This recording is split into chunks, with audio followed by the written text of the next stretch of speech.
और अब खबरें विस्तार से नजर डालते हैं इस वक्त की सबसे बड़ी खबर पर। खबर सबसे बड़ी पंजाब से है। जी हां, पंजाब के बठिंडा में मिलिट्री स्टेशन में फायरिंग की घटना हुई है। पंजाब के बठिंडा में मिलिट्री स्टेशन में फायरिंग की घटना हुई है और बताया जा रहा है रिपोर्ट्स के मुताबिक कि यह घटना फायरिंग की आज सुबह 4:35 पर हुई है। और बठिंडा में ये जो मिलिट्री स्टेशन पर फायरिंग स्टेशन हुई है, फायरिंग का जो घटना हुई है, इसमें 4 लोगों की मौत भी बताया जा रहा है। इलाके को घेरे में ले लिया गया है, सर्च ऑपरेशन जारी है। हेडक्वार्टर साउथ वेस्टर्न कमांड ने दी है इस बारे में जानकारी। इस वक्त की सबसे बड़ी खबर आपको दे रहे हैं। खबर पंजाब के बठिंडा से है। पंजाब के बठिंडा मिलिट्री स्टेशन में फायरिंग की घटना सामने आई है और ये फायरिंग की घटना जो है ये काफी दिल दहला देने वाली इसलिए है कि इस फायरिंग की घटना में 4 लोगों की मौत की भी खबर है। पंजाब के बठिंडा के मिलिट्री स्टेशन में फायरिंग की घटना, इस फायरिंग में 4 लोगों की मौत बताई जा रही है और जो खबरें अभी आ रही है उसके मुताबिक यह फायरिंग सुबह 4:35 पर हुई है। इलाके को घेरे में ले लिया गया है और पूरी तरीके से सर्च ऑपरेशन चलाया जा रहा है। हेडक्वार्टर साउथ वेस्टर्न कमांड ने इस बारे में जानकारी दी है। शंकर हमारे संवाददाता जुड़ चुके हैं ज्यादा जानकारी के साथ। शंकर, ये सब कुछ कैसे हुआ, अभी स्थिति क्या है?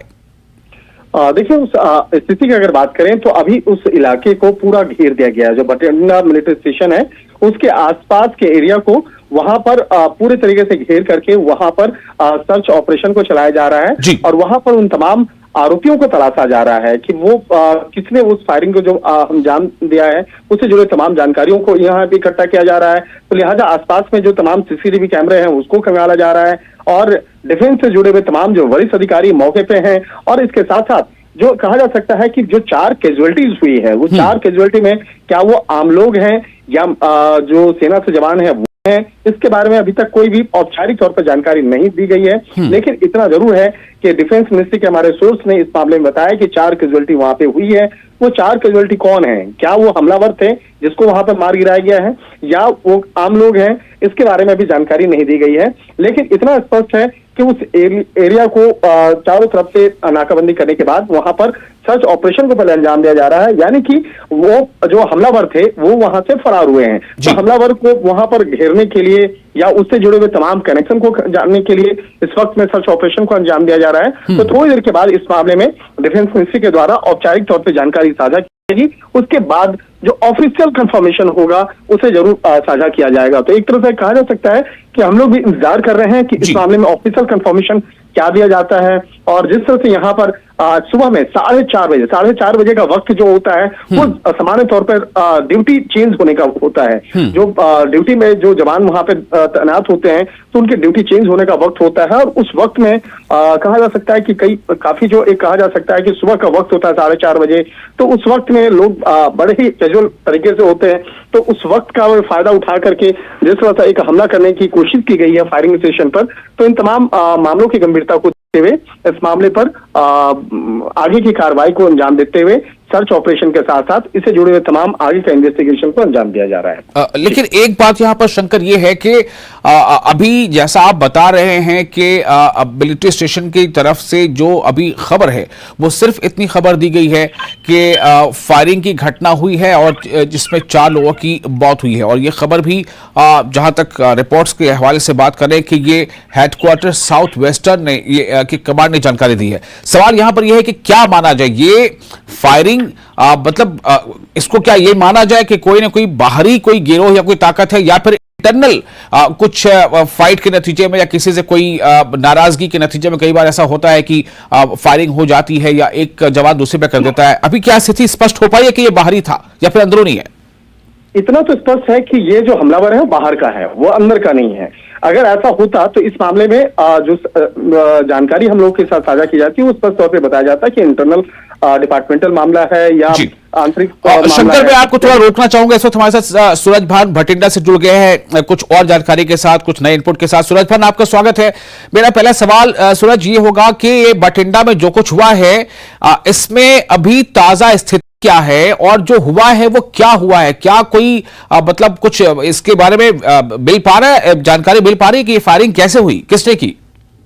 देखो अभी तक इस तरह की कोई भी कंफर्मेशन अभी नहीं निकल के सामने आई है कि अंदर कोई इस चीज को लेकर ये पूरा अंदर विवाद हुआ या बाहर से किसी ने हमला किया गया। हालांकि लोकल पुलिस के साथ ही संपर्क करे, लेकिन आर्मी की ओर से जितना भी प्रेस रिलीज भेजा गया है उसमें यही कहा गया है कि हमला हुआ है, अंदर गोलीबारी हुई है जिसमें 4 लोगों की फिलहाल डेथ हो गई। अगर ये हमला अंदर से हुआ है या बाहर अंदर कोई क्लैश हुआ है अभी इस बात की पुष्टि होना बाकी है, लेकिन ये बात जरूर क्लियर है कि जी सूरज भान, आप मेरी आवाज सुन पा रहे हैं? लगता है सूरज से हमारा संपर्क टूट गया। हम फिर कोशिश करेंगे सूरज से जोड़ने की। तो जो बात अभी शंकर से अब हो रही थी वही सूरज ने बताया है कि इतना तो कंफर्म है, चूंकि जो वेस्टर्न कमांड है उस तरफ से ये जानकारी मिल चुकी है कि 4 लोगों की इसमें मौत हुई है और फायरिंग हुई है। लेकिन फायरिंग क्या ये अंदरूनी फायरिंग है, यानी कि अंदर के ही लोगों में आपस में किसी विवाद को लेकर फायरिंग हुई, या फिर कोई बाहरी ताकत है, कोई बाहरी गिरोह है? इस बारे में अभी तक कोई जानकारी, अभी तक कोई कंफर्मेशन नहीं है। हालांकि जैसा कि समय बताया गया है 4:35 के करीब, और अब ये 10 बजकर कुछ मिनट हो चुके हैं। शंकर, मैं आपके पास फिर से लौटना चाहूंगा इससे पहले कि फिर से हमारे साथ सूरज भान जुड़े। शंकर, ये अभी तक सूरज भान भी कह रहे हैं बठिंडा से कि इस बारे में अभी कोई क्लैरिटी नहीं है कि ये अंदर की ही घटना है या बाहर से कोई हमला है। आप जिस व्यक्ति से बात शंकर से हमारी बात अभी नहीं हो पा रही है। शंकर भी लगातार लगता है कि कुछ मजीद इस बारे में इनपुट्स लेने की कोशिश में है। क्या जानकारी निकलकर सामने आ रही है? और सूरज भान, आप मेरी आवाज सुन पा रहे हैं? जी सूरज, मेरा सवाल अभी यही होगा पहला कि क्या अभी इस बारे में कोई ऑफिशियल जानकारी नहीं मिल पा रही है, या इस बारे में कुछ पता नहीं चल पा रहा है कि किस हिस्से में, यानी इस मिलिट्री स्टेशन के किस हिस्से में फायरिंग हुई है? वो हिस्सा आमतौर से वहां पर उसकी रूपरेखा क्या है, वहां क्या होता है, या फिर ये फायरिंग बाहरी किसी गिरोह या ताकत का है, या फिर अंदरूनी विवाद है? और ये जिन लोगों की डेथ हुई है 4 लोगों की बताई जा रही है, कौन लोग हैं, कुछ पता चल पा रहा है? देखो अभी तक इस बात की कोई प्रॉपर जानकारी नहीं मिली है, क्योंकि जब आर्मी के साथ मामला जुड़ा हो तो कोई भी इस मामले की पुष्टि करने को लेकर 10 बार सोचता है। लोकल प्रशासन से बात हो रही है, डीसी एसएसपी से बात चल रही है, लेकिन उन्होंने ये पुष्टि तो जरूर की है कि अंदर फायरिंग हुई है, फायरिंग में 4 लोगों की जान चली गई है। लेकिन ये अभी कहना जल्दबाजी होगा कि वो 4 लोग कौन थे जिनकी मौत हुई है और हमलावर कौन थे। क्या अंदर कोई क्लैश हुआ है, आपस में लड़ाई हुई है, उसकी वारदात के चलते 4 लोग की जान चली गई है, या बाहर से किसी का हमला हुआ है? क्योंकि बठिंडा की बात की जाए तो काफी बड़ा एरिया, कंटोनमेंट एरिया बठिंडा में इंडियन आर्मी का एयरफोर्स स्टेशन भी है, तो करके इसको इस तरीके से देखा जा रहा है और काफी सेंसिटिव इलाका माना जा रहा है बठिंडा। और बठिंडा में फिलहाल 4 लोगों की मौत की पुष्टि है जो वो आर्मी की ओर से कर दी गई है। जी क्या कुछ ऐसी जानकारी है कि इसमें कुछ ऑफिशियल ब्रीफिंग होगी, कुछ समय बाद होगी? और या फिर मैंने एक सवाल आपसे किया था कि जैसा आपने खुद ही बताया कि काफी बड़ा एरिया है, तो जिस तरफ ये फायरिंग हुई है क्या उस बारे में कुछ जानकारी मिल पाई है कि वो कौन सा छोर है, कौन सा इलाका है, कौन सा एरिया है? देखो जितना प्रेस रिलीज में आर्मी की ओर से मीडिया को ब्रीफ किया गया, जिसमें बताया गया सिर्फ शॉर्टली इंफॉर्मेशन दी गई है कि 4-4:30 बजे की घटना बताई जा रही है जिसमें फायरिंग के चलते 4 लोगों की जान चलेगी। हालांकि फायरिंग करने वाले कौन है, मरने वाले कौन है, इसको लेकर नीचे एक लाइन जरूर लिखी गई है कि जल्दी ही पूरे वेरवे के साथ आपको जानकारी दी जाएगी। उसी बात का इंतजार है कि आर्मी दोबारा प्रेस रिलीज कब जारी करती है, क्योंकि आर्मी के साथ जब मामला जुड़ा होता है तो कहीं ना कहीं उस बात का कंफर्म करना कि आखिरकार हुआ क्या है, कैसे ये पूरा मामला हो, उसके ऊपर नजर जरूर बनी हुई है। और जल्दी उम्मीद यही जताई कि आर्मी की ओर से दूसरा प्रेस रिलीज है वो जारी किया जाएगा। और दूसरी तरफ जो पूरा एरिया है जहाँ पे ये पूरी वारदात हुई है उस इलाके को सील कर दिया है, आने जाने वाले सभी इलाके को बंद कर दिया है और किसी भी बंदे के अंदर जाने के लिए मनाही है। जी बिल्कुल, आपसे मैं बात कर रहा हूं इस वक्त सूरज, और इस वक्त हमारे स्क्रीन पर ये खबर चल भी रही है कि पुलिस के सूत्रों से ये पता चला है कि ये जो फायरिंग हुई है ये कोई आतंकी घटना नहीं है। ये हम फ्लैश में भी हम अपने दर्शकों को ये बता रहे हैं। लेकिन मैं आपसे सूरज ये जानना चाहता हूं कि कई बार ऐसा होता है कि आपसी कुछ विवाद या द्वेष या फिर क्लैश हो जाता है, तो क्या बठिंडा में ऐसा पहले कभी हुआ है? और ये बठिंडा मिलिट्री स्टेशन कितना इंपॉर्टेंट है अपने आप में, इसकी कितनी महत्वता है? बिल्कुल कोई दो राय नहीं है, बठिंडा का जो मिलिट्री स्टेशन है इसकी काफी महत्वता है। काफी बड़ा कंटोनमेंट एरिया बठिंडा का है। अगर बात की जाए तो साथ ही बठिंडा के बिसियाना में एयरफोर्स स्टेशन भी है, वहां पे भी काफी बड़ी गिनती में आर्मी के जवान तैनात रहते हैं, ताकि के बठिंडा अपने आप में काफी अहम माना जाता है सुरक्षा को लेकर। और दूसरी तरफ इंडो पाक बॉर्डर की बात की जाए वो भी बिल्कुल नजदीक रहता है। यहाँ से 100 किलोमीटर दूर इंडो पाक बॉर्डर भी नजदीक आता है, इसलिए साथ में फिरोजपुर इलाका हो गया, आर्मी का कंटोनमेंट एरिया, पूरा मालवे की बात की जाए तो काफी बड़ा आर्मी का एरिया है, इसलिए ये काफी अहम हो जाता है। इसलिए आपने सवाल किया कि पहले भी ऐसा हुआ है, हालांकि बठिंडा में पहले इस तरह की घटना नहीं हुई है, लेकिन और कई इलाकों में इस तरह की घटना रिपोर्ट है कि आर्मी के जवानों का आपस में क्लैश हो जाना, जिसमें कुछ लोगों की जान चली जाना, इस तरह के मामले जरूर सामने आए, लेकिन बठिंडा में अभी इस तरह की बात की कोई पुष्टि नहीं हुई है कि आखिरकार इस मौत की वजह क्या है और जो हमला करने वाले लोग कौन थे, बाहर के लोग थे या आतंकवादी घटना हो सकती है या फिर ये अंदर किसी क्लैश का मामला है। फिलहाल ये कंफर्मेशन आर्मी की ओर से जल्दी की जाएगी, जिसको लेकर हमें भी इंतजार है कि कितनी जल्दी इस बात से पता लगता है कि आखिरकार हुआ क्या है। जी, एक सवाल यहाँ पर ये उठ रहा है कि 4 लोगों की मौत होती है, इसका मतलब है कि शायद कुछ लोग घायल भी हों, क्योंकि जब मौत लोगों की हो रही है तो कुछ लोग ऐसे भी होंगे जिनको गोलियां लगी होंगी और वो अभी मतलब जख्मी हालत में होंगे शायद। मैं सिर्फ सवाल कर रहा हूं। दूसरा सवाल ये है कि जो कैंटोनमेंट एरिया है, क्या कैंटोनमेंट एरिया या फिर उसके बाहर भी आसपास यानी बाहरी जो शहरी क्षेत्र है, क्या उधर भी ये सर्च ऑपरेशन चल रहा है, कुछ ऐसी गतिविधि देखी जा सकती है? सूरज से फिर हमारा संपर्क टूट गया है, तो हम ये बता रहे थे आपको, जैसे सूरज ने हमें बताया है कि अभी तक सिर्फ इतनी जानकारी मिल पाई है, प्रेस रिलीज के माध्यम से जो जानकारी मिली है कि 4 जो है इसमें मौतें हुई हैं। बठिंडा मिलिट्री स्टेशन में फायरिंग की घटना में 4 मौतें हुई हैं। फायरिंग की घटना कैसे हुई, फायर करने वाला कौन था, क्या कोई ये बाहरी गिरोह या ताकत है या फिर ये कि इंटरनल ही कोई क्लैश का ये नतीजा है, इस बारे में अभी कोई जानकारी, कोई स्पष्ट बात अभी सामने नहीं है। जितनी जानकारी दी गई है उसके मुताबिक फायरिंग की घटना हुई है करीब सुबह 4:35 पर और 4 लोगों की मौत हुई है। चूंकि ये बठिंडा काफी बड़ा मिलिट्री कंटोनमेंट एरिया है और ये काफी सेंसिटिव भी है, तो फिलहाल जो खबर है वो यही है कि बठिंडा में, लेकिन जो पुलिस के सूत्रों से जानकारी मिल रही है उसके मुताबिक ये कोई आतंकी हमला नहीं है। फिलहाल जो पुलिस के सूत्रों से जानकारी मिल रही है उसके मुताबिक ये कोई आतंकी हमला नहीं है, लेकिन मिलिट्री स्टेशन में फायरिंग हुई है और न सिर्फ ये कि फायरिंग हुई है बल्कि 4 लोगों की मौतें भी हुई हैं। ये 4 लोग कौन है, क्या ये चारों किसी तरह से ये मिलिट्री से ही जुड़े थे या फिर ये कोई जो हमलावर थे वो है, इस बारे में अभी कोई जानकारी नहीं मिल पाई, इसलिए हमें आपको थोड़ा इंतजार करना पड़ेगा ताकि इस बारे में जानकारी। सूरज भाई हमारे साथ फिर से जुड़ चुके। सूरज, मैं आपसे एक सवाल करना चाह रहा था कि 4 लोगों की मौत हुई है तो इससे एक संदेह पैदा होता है कि क्या कुछ लोग जख्मी भी हैं और जाहिर है आप बताया कि इस बारे में जानकारी नहीं दी गई है कि जी। बठिंडा मिशन में अज्ञात हमलावरों ने फायरिंग की जिसमें 4 लोगों की अब तक मौत होने के बाद सामने आई। जांच के बाद पता लगेगा कि वो क्या मामला था। अपेक्षा करते हैं कि वहाँ पर तुरंत जांच होगी और जो भी लोग दोषी हैं उनको पकड़ा जाएगा। अब क्रेडिट मिलेगा जब उनको पुराणों और वेदों की नॉलेज होगी। ये एक अच्छी प्रक्रिया है। ये जो एग्ज़ाम्स की लास्ट मून की एग्ज़ाम्स की आखिर में साल के अंत में एग्ज़ाम्स की जो तलवार लटकी रहती है उससे हटकर एक क्रेडिट सिस्टम से पूरे साल भर सारे सब्जेक्ट्स पर किस प्रकार की तैयारी, उसमें खेल भी है, सब भी हैं, किस प्रकार परफॉर्म कर रहे हैं उसके बेसिस पे क्रेडिट मिलेगा। क्रिमिनल से नेता बना अतीक अहमद, उन्होंने कहा है कि मेरा परिवार बर्बाद हो चुका है और मैं जेल में हूँ।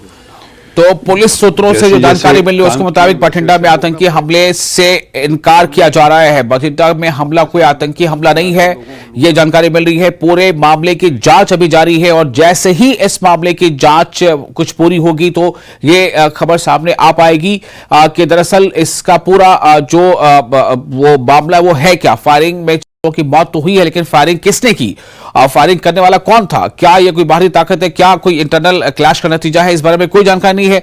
लेकिन यह है कि इस बारे में जो केंद्रीय एजेंसियां उन्हें भी अलर्ट कर।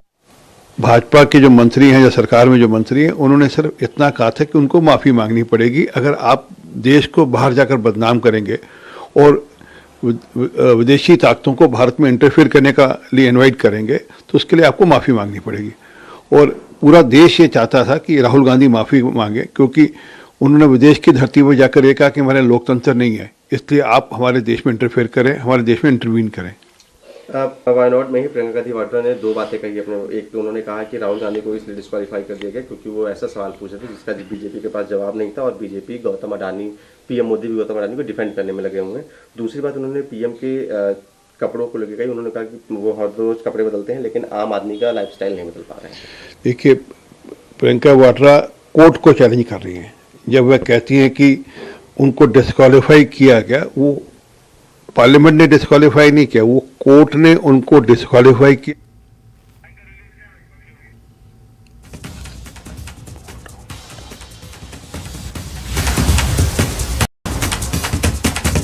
तो पुलिस सूत्रों के हवाले से जो खबर आ रही है उसके मुताबिक ये जो फायरिंग की जो घटना है ये कोई आतंकी हमला नहीं है। बठिंडा पुलिस स्टेशन में फायरिंग की घटना कोई आतंकी हमला नहीं है, ये पुलिस सूत्रों के हवाले से फिलहाल ये खबर आ रही है। लेकिन जांच जारी है और जिस एरिया में ये फायरिंग हुई है उस एरिया और उसके आसपास से सटे एरिया को भी सील कर दिया गया है और बहुत गहन छानबीन हो रही है। सुबह 4:35 पर यह फायरिंग हुई है और इस फायरिंग के नतीजे में 4 लोगों की मौत हो गई है। पूरे इलाके को सील कर दिया गया है। बठिंडा मिलिट्री स्टेशन में फायरिंग, इलाके में सर्च ऑपरेशन जारी है। खबर यह भी है कि स्टेट की क्विक रिएक्शन टीम जो है वो अलर्ट पर है और केंद्रीय एजेंसियों को भी अलर्ट किया जा चुका है। इसका मतलब यह है कि जब तक पूरी जांच नहीं हो जाती तब तक ये क्लियर नहीं हो सकता कि ये किस तरह की घटना है। खबर यह भी आ रही है कि जो कैंटोनमेंट एरिया है उसके तमाम जो पॉइंट्स हैं, इन आउट पॉइंट्स तमाम को जो है बंद कर दिया गया है। गहन छानबीन हो रही है। 4 लोग जो मारे गए हैं फायरिंग में, वो 4 लोग कौन हैं, यह सबसे बड़ा सवाल अभी बना हुआ है। इसके बारे में जानकारी फिलहाल नहीं मिल पा रही है और किसकी फायरिंग के नतीजे में ये 4 की मौत हुई, फायर करने वाला कौन था, हमलावर कौन था, इंटरनल क्लैश का नतीजा है या फिर कोई बाहरी कोई गिरोह है, कोई ताकत है, कोई शख्स है, इस बारे में कोई जानकारी फिलहाल नहीं है। लेकिन लगातार इस बड़ी खबर पर हमारी नजर बनी हुई है। फिलहाल एक छोटा सा ब्रेक लेंगे, ब्रेक के बाद जल्द हम हाजिर होते हैं।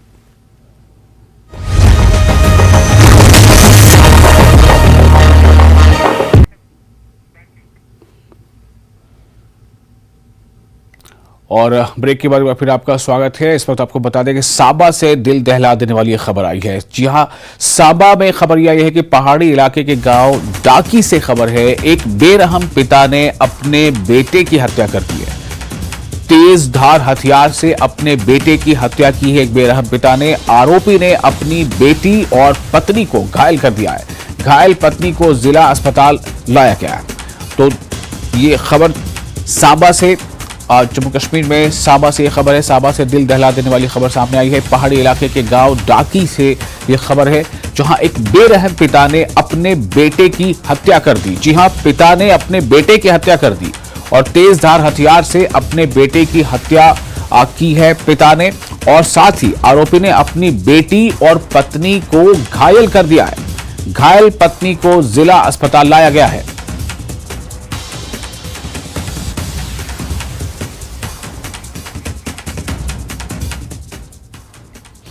और श्याम हमारे साथ जुड़ गए ज्यादा जानकारी के साथ। श्याम, ये पूरी घटना क्या है, किस परिस्थिति में, किन हालात में ये पिता ने बेटे की जान ले ली और फिर घर के दूसरे अपनी बेटी और पत्नी को भी घायल कर दिया, और इस वक्त स्थिति क्या बताई जा रही है वहां पर?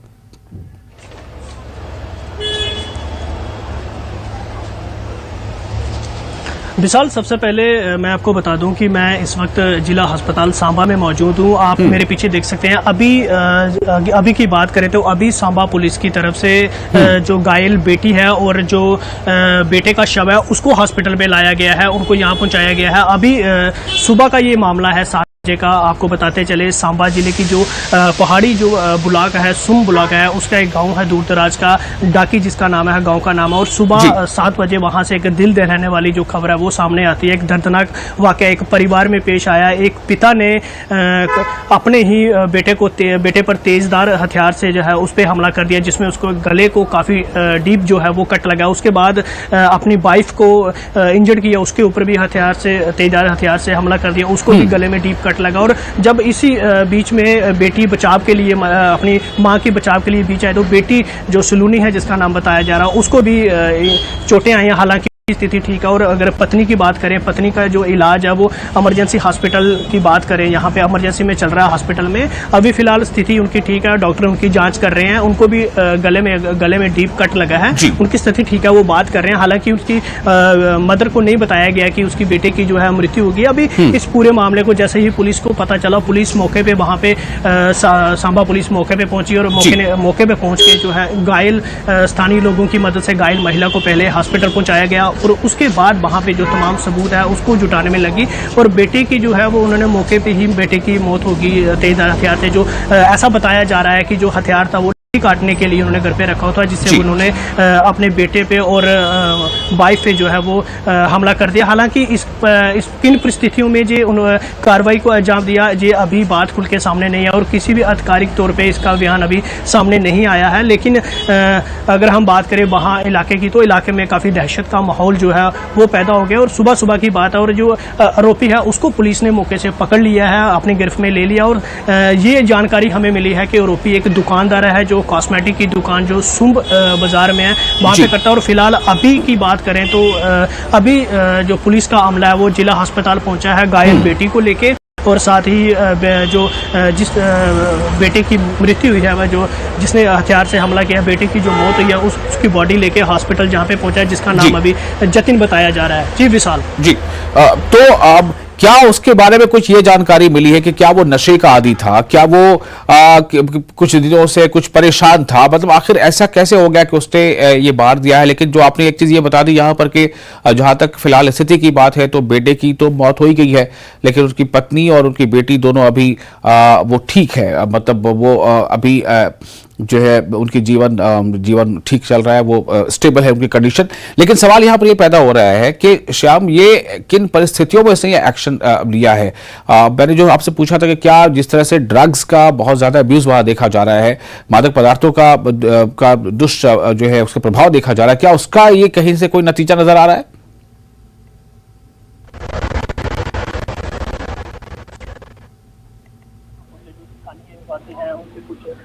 चचेरे भाई लगते हैं वो यहाँ जी हमने बात करने की कोशिश की। फिलहाल उन्होंने कैमरे पे बात करना मना कर दिया था और उन्होंने बताया कि ये घर में ही कुछ कहा सुनी हुई है और ऐसे अभी बात जो है वो पूरी खुल के सामने नहीं आया कि किस कारण हुआ है। तो अभी इसी चीज का वेट किया जा रहा है कि पुलिस अधिकारी यहाँ मौके पे पहुंचेंगे, जो पहुंच चुके हैं उनसे बात की जाएगी, फिर इस पूरी गुत्थी को खुल जाएगी कि किस कारण किन परिस्थितियों में ये व्यक्ति ने अपने बेटे पर अटैक किया, महिला अपनी वाइफ पर अटैक किया और बेटी को घायल कर दिया। फिलहाल अभी कोई भी कहने से रेज कर रहा है, आधिकारिक तौर पर इसका बयानबाजी नहीं हुई है कि किन परिस्थितियों में उसने इस कार्रवाई को अंजाम दिया। तो फिलहाल अगर हम बात करें तो अभी पुलिस अमला जो है वो हॉस्पिटल पहुंच गया और शव को भी यहाँ पे बेटे के शव को यहाँ पे लेके आए हैं और बेटी को भी साथ में लाया गया, जिनका इलाज अभी यहाँ पे चल रहा है। जी शायद बेटे की उम्र क्या थी, कुछ अंदाजा है? और क्या बेटा इन दोनों पढ़ाई कर रहा था या फिर अपने पिता के साथ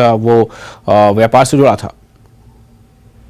ये भी साल अभी बेटे की उम्र जो है वो 20 से 21 साल बताई जा रही है, जो कि तैयारी कर रहा था पैरामिलिट्री फोर्सेस के लिए, उसके लिए तैयारी कर रहा था। वो स्टडी कंप्लीट कर चुका है और पैरामिलिट्री फोर्स के लिए तैयारी कर रहा था। तो अभी यही जानकारी अभी तक हमें मिली है, जिसकी उम्र 20 से 21 साल बताई जा रही है। और जो पिता जो है, पिता को हिरासत में लिया, पिता का नाम जो है कुलवीर सिंह बताया जा रहा है, उसकी भी उम्र 45 के करीब बताई जा रही है। जो घायल पत्नी है उसका नाम पूनम बताया जा रहा है, पूनम देवी, उसकी उम्र जो है वो 37 बताई जा रही है। और जो बेटी जो इसमें पूरे हादसे में जो घायल हुई, जो बीच बचाव करने पहुंची थी, वहाँ अपनी मदर का बचाव करने के लिए पहुंची, तो इसी हाथापाई में जो बेटी को नॉर्मल चोटें जो आई है, बेटी का नाम जो है सलोनी बताया जा रहा है, उसकी उम्र जो है वो 18 से 19 साल जो है बताई जा रही है। जी विशाल जी श्याम, क्या पुलिस जो है वहां पर जिस जगह पर वो जो गांव का आपने नाम लिया डाकी गांव में, वहां पर क्या पुलिस अभी भी तैनात है या फिर ये कि जो आसपास के लोग हैं, आपने बताया कि दहशत का माहौल बना हुआ है, क्या पुलिस इसमें कुछ और भी एंगल देख रही है कि किसी दूसरे किसी के प्रभाव में आखिर तो उसने ऐसा कुछ नहीं किया?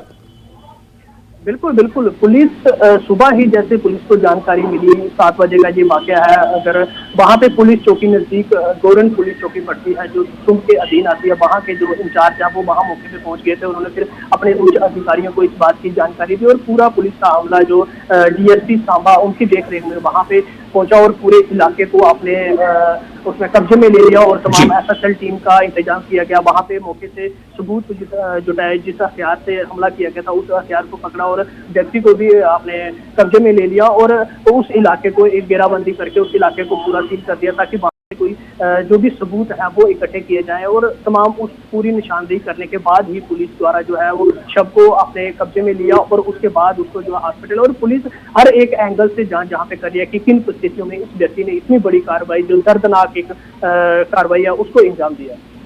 जी श्याम, बहुत शुक्रिया आपका तमाम जानकारी के लिए। तो सांबा से ये बहुत ही दिल दहला देने वाली खबर, जहां एक पिता ने खुद अपने बेटे की जान ले ली और अपनी बेटी और पत्नी को घायल कर दिया। इस वक्त एक और बड़ी खबर जो है वो कोरोना के मामलों से जुड़ी है और खबर हिमाचल प्रदेश की है। कोरोना के एक्टिव मामले 40,000 के पार। ये कुल आपको बड़ी तस्वीर आपके सामने रख रहे हैं। अब एक्टिव मामले 40,215 हो चुके हैं और ये जो स्थिति है, ये पॉजिटिविटी दर जो है, पॉजिटिविटी ये -3.65 है। पिछले 24 घंटों में कोरोना के 7,830 मामले, यानी कि ये राष्ट्रीय परिप्रेक्ष्य में ये पूरी तस्वीर सामने आ रही है कि कोरोना के मामले किस तरह से लगातार बढ़ रहे हैं। पिछले 24 घंटों में कोरोना के 7,830 नए मामले आ चुके हैं। 24 घंटों में अब तक के सबसे ज्यादा ये मामले हैं ये 24 घंटों के अंदर। तो कोरोना के एक्टिव मामले 40,000 के पार पहुंच चुके हैं। ये पूरे देश की तस्वीर आपके सामने है। हम कोरोना को बता रहे हैं कि किस तरह से अभी प्रतिदिन जो है इसमें इजाफा हो रहा है, पॉजिटिव जो केसेस सामने आ रहे हैं और ये अब 40,000 के पार अब मामले चले गए हैं। पिछले 24 घंटों में ही सिर्फ 7,830 नए कोरोना संक्रमित मरीज जो है पाए गए हैं। 24 घंटों में अब तक के सबसे ज्यादा ये आंकड़ा है। 24 घंटों का अब तक का सबसे बड़ा आंकड़ा है। कोरोना के एक्टिव मामले, कुल मामले अब हो गए हैं 40,000 के पार। और ऐसे अगर आप देखें तो इस कोरोना के मामले हिमाचल प्रदेश में देखे जा रहे हैं, जम्मू कश्मीर में देखे जा रहे हैं, कोरोना के मामले राजस्थान में देखे जा रहे हैं, कोरोना के मामले और कोरोना का संक्रमण केरल में भी तेजी से फैल रहा है। कोरोना के मामले अब झारखंड में भी कुछ मामले वहां सामने आ गए हैं। तो इस तरह से अब फिर से ऐसा लग रहा है कि कोरोना जो है वो कोरोना का संक्रमण फैल रहा है और इस पे बहुत जरूरी है कि जहां तक मुमकिन हो इस पे जो स्टैंडर्ड ऑपरेशंस बताए गए, ऑपरेटिव एसओपीज जो बताए गए हैं उसका पालन किया जाए। इसमें जरूरी है कि जहां भी आप भीड़ भाड़ वाले अगर जगह पे है तो आप मास्क पहने। जरूरी है कि आप थोड़ा दूरी बनाएं। अगर आपको सर्दी है या खांसी है इस तरह से और लगातार वो रह रहा है, कमी नहीं हो रही है उसमें, तो आप डॉक्टर से मिलें। मतलब ऐसी तमाम चीजें हैं जिससे न सिर्फ ये कि आप अपनी सुरक्षा कर पाएंगे बल्कि आपके जो जानने वाले हैं, आपके जो संबंधी हैं, जो पड़ोसी हैं, अब उन सब की सुरक्षा इसमें हो पाएगी कि जो इसकी एसओपीज है उसका पालन किया जाए। और इसी के साथ फिलहाल एक छोटा सा ब्रेक लेते हैं। ब्रेक के बाद खबरों का सिलसिला जारी रहेगा।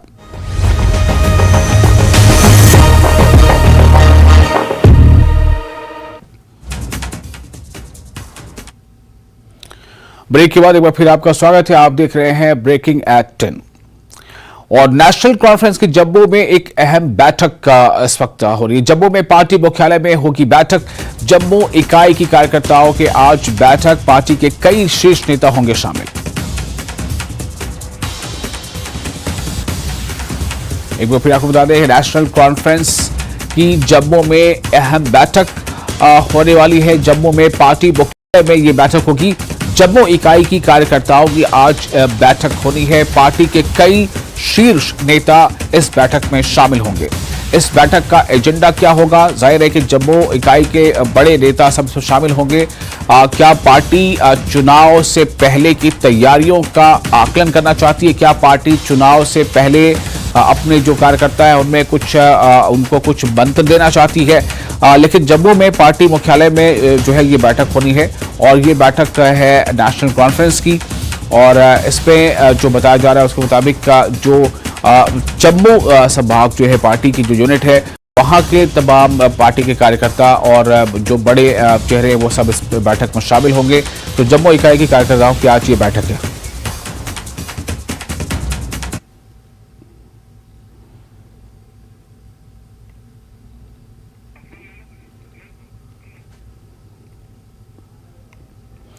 यूथ फॉर ट्रांसफॉर्मेशन आज जम्मू में एंटी ड्रग ड्राइव का आयोजन, रैली शहीदी चौक से शुरू होगी और जम्मू के डोगरा चौक पर समाप्त होगी रैली।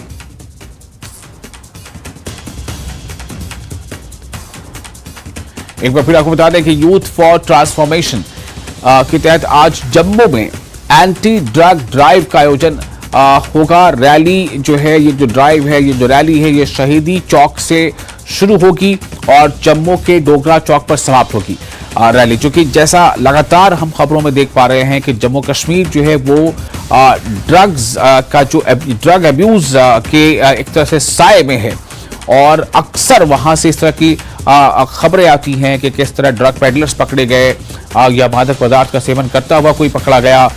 तो ये जो पूरा नेटवर्क है और इससे जो वहां के युवाओं में एक नकारात्मकता पैदा हुई है, उन तमाम चीज़ों को लेकर लगातार ये कोशिश की जा रही है कि लोगों को अवेयर कराया जाए और इसके दुष्प्रभाव उन्हें बताए जाएं।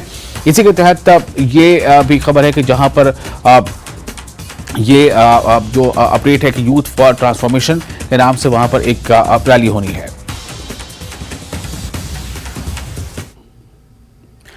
शिमला नगर निगम चुनाव ये अब काफी चर्चा में है। जी हां, शिमला में, हिमाचल के शिमला में नगर निगम का चुनाव होना है और उम्मीदवारों के नामों का ऐलान जो है पार्टियां लगातार कर रही हैं। कांग्रेस जारी करेगी दूसरी सूची। कांग्रेस ने इससे पहले अपनी पहली सूची जारी कर दी है। कांग्रेस पार्टी अब शिमला नगर निगम चुनाव को लेकर दूसरी सूची जारी करेगी और सभी 34 वार्ड के प्रत्याशी घोषित करेगी बीजेपी। तो बीजेपी भी अपने प्रत्याशियों के नामों की घोषणा करने वाली है और कांग्रेस भी जो पहली सूची जारी कर चुकी है, कांग्रेस सब दूसरी सूची जो है वो जारी करेगी आज।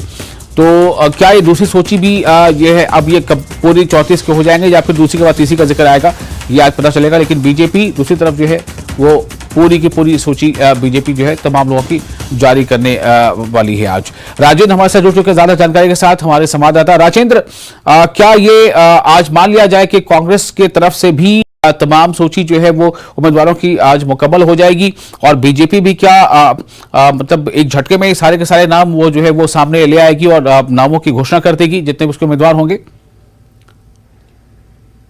विशाल, जैसी कि उम्मीद लगाई जा रही है, आज कांग्रेस अपने 27 उम्मीदवारों की दूसरी सूची जारी कर सकती है। 7 उम्मीदवारों की पहली सूची उन्होंने जारी कर दी है और जो स्क्रीनिंग कमेटी के अध्यक्ष बनाए गए हैं हर्षवर्धन चौहान, उनका कहना था, पिछले कल उन्होंने कहा था कि जैसे ही मुख्यमंत्री ठाकुर सुखविंदर सिंह शिमला पहुंचेंगे उसके बाद उनके साथ डिस्कस किया जाएगा और उनके साथ सलाह मशवरे के बाद ही, उनकी सहमति के बाद ही जो अंतिम सूची या दूसरी सूची कांग्रेस की है वो जारी की जाएगी। क्योंकि शिमला में 3 विधानसभा क्षेत्र आते हैं, चाहे शिमला शहरी, कसुम्पटी और ग्रामीण। ऐसे में तीनों विधायकों की अपनी अपनी प्रेफरेंसेस रहेगी। इसके अलावा मुख्यमंत्री ठाकुर सुखविंदर सिंह खुद शिमला में लंबे समय तक रहे हैं, काउंसलर यहां से जीते हैं, उनकी अपनी कुछ राय भी होगी, कुछ सलाह होगी। कांग्रेस प्रदेश अध्यक्षा प्रतिभा सिंह शिमला से हैं, लगातार यहां पर रहती हैं, तो उनके भी कुछ प्रेफरेंसेस होंगी। ऐसे में सबको मिल बैठ के ये सूची जारी करनी है, तीसरी सूची, और ये उम्मीद लगाई जा रही है अगर मुख्यमंत्री आज शाम को अपने नालागढ़ दून दौरे से शिमला पहुंचते हैं, उसके बाद डिस्कस होगा और उसके बाद फिर आज शाम तक कांग्रेस की सूची आने की संभावना है। और अगर आज शाम को नहीं आती है किन्हीं कारणों से, तो कल सुबह कांग्रेस के पास उम्मीद लगाई जा रही है। कांग्रेस की तो ये हालत होगी, बीजेपी की तरफ से क्या अपडेट है राजेंद्र? बीजेपी की प्रदेश कार्य समिति की बैठक, जो उनकी कोर ग्रुप की बैठक भाजपा की प्रदेश की है, वो शुरू होगी। अनुराग ठाकुर इस बैठक के लिए शिमला पहुंच गए हैं। उम्मीद लगाई जा रही है कि दोपहर बाद या शाम तक ये बैठक शुरू हो सकती है और इस बैठक में तमाम नामों के ऊपर डिस्कस किया जाएगा। बैठक में पूर्व मुख्यमंत्री जयराम ठाकुर हैं, उसके अलावा केंद्रीय मंत्री अनुराग ठाकुर हैं, संगठन मंत्री पवन राणा हैं और जो पूर्व में प्रदेशाध्यक्ष रहे हैं वो लोग भी कुछ इस बैठक में शामिल होते हैं, सदस्य होते हैं इस बैठक के। और चर्चा के बाद भाजपा इस लिस्ट को जारी करती है। तो आप उम्मीद लगाई जा रही है कि भाजपा के प्रोटोकॉल के अनुसार इस जो कोर ग्रुप की बैठक बैठक है, उसके बाद आज शाम तक भाजपा की सूची भी आ सकती है और भाजपा एक ही बार में सभी 34 उम्मीदवारों की सूची जारी करेगी, क्योंकि बैठक आज ही होनी है, केंद्रीय मंत्री को उसके बाद वापस जाना है दिल्ली के लिए। तो ऐसे में आज शाम तक भाजपा की सूची आने की भी उम्मीद है और कांग्रेस की सूची आने की भी उम्मीद है। लेकिन वैशाल, सबसे इंटरेस्टिंग रहेगा कि दोनों राजनीतिक दलों से जो असंतुष्ट होंगे, जिनको टिकट नहीं मिलेगा, उनकी संख्या कितनी रहती है, क्योंकि शिमला एक छोटा सा एरिया है और छोटे छोटे यहाँ पर वार्ड है नगर निगम के। तो ऐसे में अगर कोई व्यक्ति अपने रसूख जो रखता होगा वो अगर इंडिपेंडेंट खड़ा होता है तो फिर वो अपनी पेरेंटल ऑर्गेनाइजेशन के लिए खतरा जरूर होगा, चाहे बागी उम्मीदवार जीते ना जीते। लेकिन जो सत्ता में पार्टी होती है, जिस पार्टी का हम कह सकते हैं, सत्ता में नहीं, जिस पार्टी के पेरेंटल ऑर्गेनाइजेशन से वो संबंध रखते हैं, उनको नुकसान जरूर पहुंचा देते हैं। तो सबसे बड़ी कोशिश दोनों राजनीतिक दलों की यही रहेगी कि कोई बागी उम्मीदवार खड़ा ना हो, ताकि डैमेज पार्टी कैंडिडेट को ना हो। इसके अलावा जो आम आदमी पार्टी की तरफ से भी इस बार नगर निगम चुनावों में कैंडिडेट उतारने की बात कही गई है, एक्सरसाइज उनकी तरफ से की जा रही है और ये बात आम आदमी पार्टी के तरफ से कही गई है कि 16 तारीख तक वो अपनी लिस्ट जारी कर सकते हैं, क्योंकि 17 तारीख नॉमिनेशन भरने की आखिरी तारीख है। ऐसे में वो कोशिश कर रहे हैं कि सर्वसहमति से उम्मीदवार आए, ताकि अधिक से अधिक वोट उम्मीदवार को मिल सके। और अगर कहीं 2 कैंडिडेट से ज्यादा है, त्रिकोणीय कहीं मुकाबला है, तो वहां पर आम आदमी पार्टी का उम्मीदवार बाजी मार सके। हालांकि लिस्ट अभी किसी की जारी नहीं है, सिर्फ कांग्रेस के 7 कैंडिडेट्स की लिस्ट जारी है। तो अब देखना होगा कि जब सारी लिस्टें जारी हो जाएगी, किस वार्ड में कैसी स्थिति रहती है और किन मुद्दों के ऊपर लोग जाते हैं। क्या स्थानीय मुद्दों के ऊपर चुनाव होते हैं? वैसे देखा गया है कि नगर निगम शिमला में हमेशा ही, अब से पहले भी, स्थानीय मुद्दे काफी इंपॉर्टेंट रहे हैं। भाजपा कोशिश करेगी स्मार्ट सिटी वाले इश्यूज को उठाने की। कांग्रेस जिस प्रकार से विधानसभा चुनाव लड़े हैं, उसी प्रकार से नगर निगम चुनाव लड़ने की कोशिश करेगी। और जो 10 गारंटियां कांग्रेस की तरफ से दी गई है, वैसी ही 10 गारंटियां इस बार नगर निगम शिमला के लोगों के लिए भी दी जा सकती हैं। वायदे किए जाएंगे और क्योंकि कांग्रेस की सरकार हिमाचल प्रदेश में है, तो ऐसे में कांग्रेस की तरफ से यह भी कोशिश की जाएगी कि सत्ता का लाभ दिखाया जाए शिमला के लोगों को और अधिक से अधिक काम हो सके, क्योंकि एक इंटेंशन भी रहती है काम करवाने की स्थानीय स्तर पर, तो उसका कांग्रेस फायदा उठाना चाहेगी। वहीं भाजपा ये जो नाकामियां हैं 100 दिनों की कांग्रेस की, उसको लेकर जनता के बीच में जाने की कोशिश करेगी और कोशिश करेगी कि जिस प्रकार से स्मार्ट सिटी के काम शिमला में हुए हैं, उनका लाभ लिया जा सके। जी वैशाल। जी राजेंद्र, क्या आप हमारे दर्शकों को ये बताएंगे कि जो चुनाव से पहले की जो स्थिति, यानी पिछले चुनाव की बात की जो स्थिति है, उसमें शिमला नगर निगम में किसकी क्या मतलब पोजीशन रही थी, कांग्रेस के कितने या बीजेपी के कितनी स्थिति क्या थी और अभी से कितना उसमें बदले जाने की या बदलाव की संभावना नजर आ रही है? बिल्कुल वैशाल, पिछले जो नगर निगम चुनाव थे उनमें भाजपा पहली बार सत्ता में थी। पहली बार भाजपा को बहुमत नगर निगम हाउस में था। मेयर और डिप्टी मेयर भाजपा के थे। हालांकि इस दौरान डिप्टी मेयर और मेयर एक बार बदले गए और दूसरे फिर मेयर डिप्टी मेयर बैठे। तो ऐसे में दोनों राजनीतिक, कांग्रेस का अच्छा वर्चस्व रहा है नगर निगम शिमला में पहले ही, लेकिन इस बार भाजपा सत्ता में थी, तो एक एंटी इनकम्बेंसी जो भाजपा के पार्षदों के खिलाफ वो जरूर होगी हल्की फुल्की। भाजपा क्या उनके टिकट बदल कर एंटी इनकम्बेंसी खत्म करती है, क्योंकि रिजर्वेशन रोस्टर भी आया है। और कांग्रेस पहली बार ऐसा था कि नगर निगम शिमला में विपक्ष में बैठी थी। हालांकि इससे पहले एक बार जब डायरेक्ट चुनाव हुए थे, तो मेयर और डिप्टी मेयर सीपीआईएम की तरफ से आए थे, तो उस वक्त भी कांग्रेस सत्ता में थी, भाजपा सत्ता में थी। लेकिन इस बार भाजपा के काउंसलर ज्यादा थे, मेयर डिप्टी मेयर भाजपा के थे, डायरेक्ट चुनाव नहीं थे। तो ऐसे में इंटरेस्टिंग इस बार मुकाबला होगा, क्योंकि शिमला के आसपास के सभी विधायक कांग्रेस के हैं। शिमला जिला की अगर हम बात करें तो सिर्फ एक विधायक भाजपा के पास है, बाकी तमाम विधायक कांग्रेस के पास। बिल्कुल, शुक्रिया आपका इस जानकारी के लिए। और तो ये है वहां पर शिमला नगर निगम से चुनाव से पहले की वहां पर स्थितियां। बीजेपी आज तमाम उम्मीदवारों की लिस्ट जारी कर सकती है, जबकि कांग्रेस अपनी दूसरी लिस्ट जारी कर सकती है, जिसमें 27 लोगों के नाम हो सकते हैं। आगे बढ़ते हैं, एक और अहम खबर जम्मू कश्मीर से है। सेक्स रैकेट का पर्दाफाश हुआ है। श्रीनगर के नौगाम इलाके का यह मामला है। जी हां, फिर से आपको बता दें, जम्मू कश्मीर में एक और सेक्स रैकेट का पर्दाफाश हुआ है। श्रीनगर के नौगाम इलाके का यह मामला है। कई दिनों से ये सेक्स रैकेट वहां चल रहा था और पुलिस ने सूचना पर कार्रवाई की। एक सेक्स वर्कर समेत 2 लोग इसमें गिरफ्तार भी किए गए।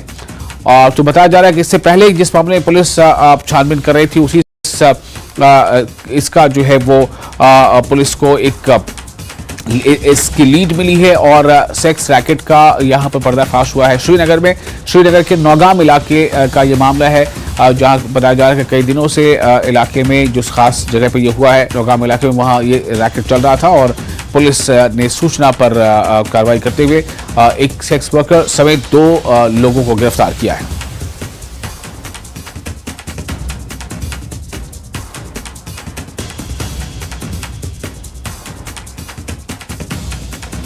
एक बार फिर आपको बता दें कि श्रीनगर में एक और सेक्स रैकेट का भंडाफोड़ हुआ है। सेक्स रैकेट का भंडाफोड़ हुआ है श्रीनगर के नौगाम इलाके में।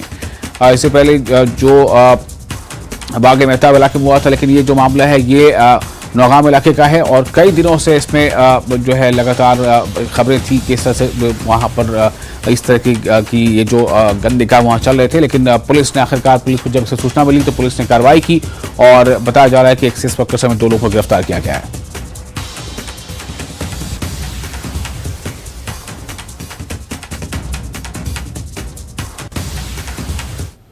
और इसी के साथ यहाँ पे एक और छोटा सा ब्रेक, जल्द हाजिर होते हैं।